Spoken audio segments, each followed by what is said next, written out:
Hi friends. So I wanted to talk to you today about what's been worrying me a lot recently, and it was the realization that it's so easy for someone to lose their bearings or lose control of themselves in a culture that emphasizes hierarchy and nonverbal communication. And it and just thinking about it is very stressful in itself. I mean, I don't think I'm in trouble right now or anything, but when I overthink things, it's definitely a huge worry, and I could see it affecting me, um, even in times maybe when I shouldn't be.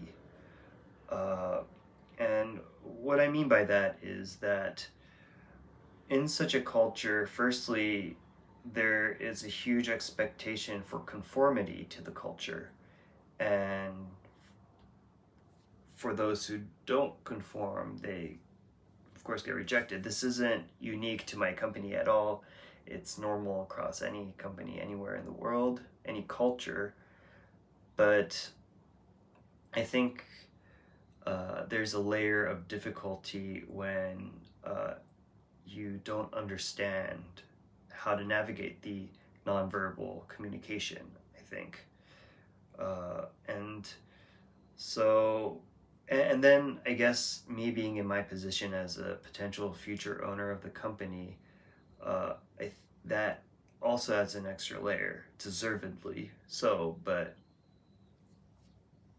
it does. And I think the way it does it is firstly to explain from a regular employee's standpoint, if they aren't conforming to the culture, per se, the culture, the people will notify you and signal to you that you're not doing the right thing within the culture non-verbally. But then those who may not pick up on it or understand the communication or aren't adjusting fast enough or in a way that the culture approves of you, they'll start giving you other signals showing their disapproval or their rejection of you. And that is stressful, number one. Uh, but the other way, number two, is those in power. So managers and above, they have a, of course, more difficult situation because of their power and their responsibility. But uh, the nonverbal communication doesn't exist. So it's painful, and the reason why is because you're in power and it's a hierarchical company, people are less likely to complain or communicate and signal to you that they disapprove because in their minds they can't. You are the law because you are in power, you are above them.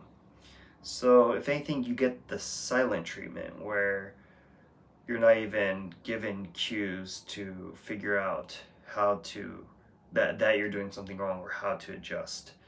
And so, as I think someone in power, you get this other stress of just absolute silence from around you. And I guess to some extent, it someone could deal with it or ignore it or kind of continue on if they have thick skin. But I could see that being very difficult for them too.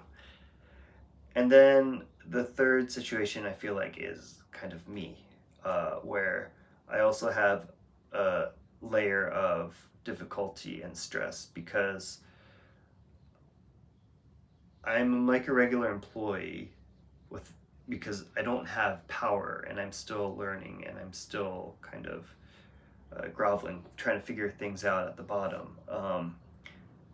But I am in a special position uh, because I'm the owner's son. So I don't get as much of the signal uh, as maybe a regular employee would receive. And it's held back. And I've definitely experienced that a few times already, in which if it was any other employee, they would have probably gotten chewed out maybe, or uh, lectured or told uh, verbally, it's not even non-verbal communication, but verbal communication, that they are doing something wrong or it's inappropriate or isn't conforming to the culture. But because it was me, they held it back, and they didn't lecture or get emotional about it. But at the same time, I feel like because they're unable to kind of give me the signal or verbally notify me as much as they would be able to other employees, that adds an extra layer of animosity or anger or annoyance within them when I do something that's out of line according to the culture, I think. And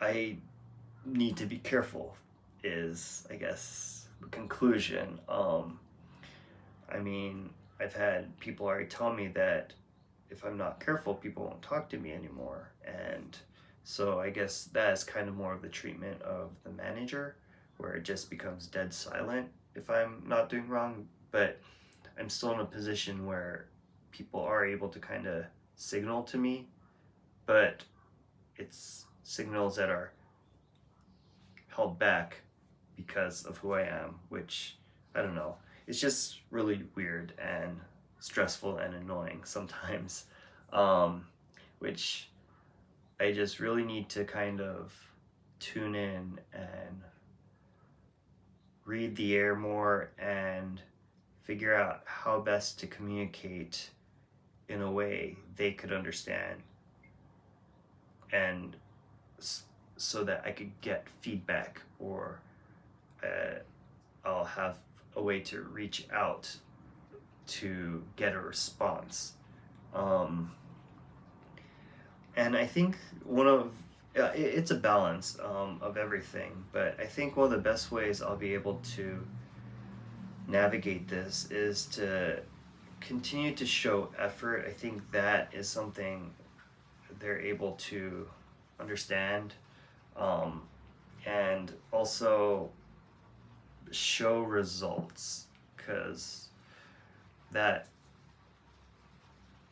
translates in any, I think, company culture.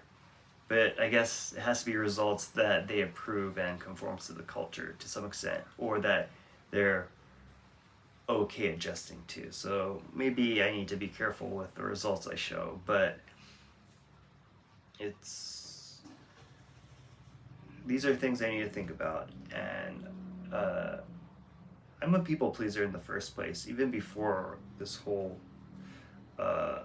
culture thing that I need to kind of be extra sensitive to. So I think that already puts me in a bit of a challenging position, because I'm always trying to gain approval in the first place. And part of that, I think, is because I'm going to be the future owner.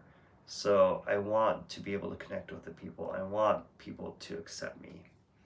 And it's okay, but I think I also am going to have to learn how to grow thicker skin and understand what it means to not get approval from everyone, or how it takes time for people to adjust, or how sometimes people have biases or are not self-aware, so they may not realize how they're reacting to me, or they may not realize that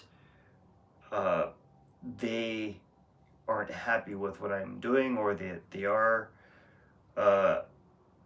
in need of what I'm doing, or I don't know. I'm overassuming things now, but I'm just gonna have to be more fluent in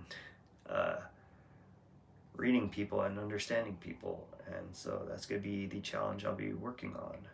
And I think that's part of the reason why I'm so focused on wanting to emphasize diversity and creating a culture that promotes differences in values and ways of thinking and approaching your work. But yeah, things I need to work on. Yeah, and also I need to make sure I continue to be positive, and because that is definitely important. So, yeah, I'll keep doing that. Thanks for listening, and I'll catch you guys up again another time. Peace.